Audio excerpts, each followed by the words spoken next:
Samala M Shaba.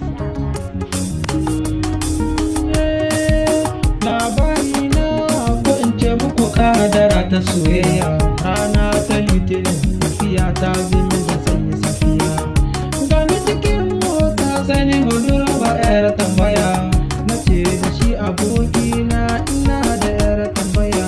Wace tambaya gare ka kake da hanya da sanyin safiya?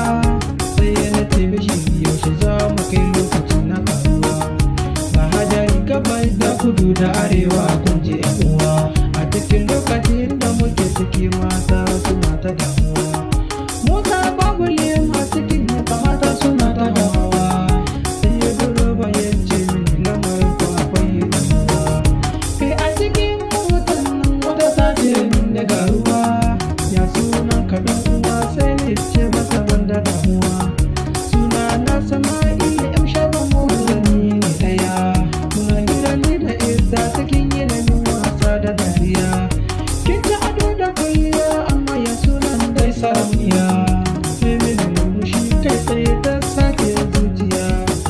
Idan na kalli fuskar ta tun karfe rawa mai ɗebe kewa, masu nishaɗi a zuciya. A faɗin duniya yau na naɗa ki sarauniya, kuma ke ce gimbiya mai mulki a zuciya. Hirar da nake musu a mota sun manta da damuwa, ni hadari ya kewaya tafiyar mu muna zuwa. Mun kai godiya da sarki mai yaye damuwa, tunani na guda ɗaya in faɗi ko in tsaya, ta sace zuciya.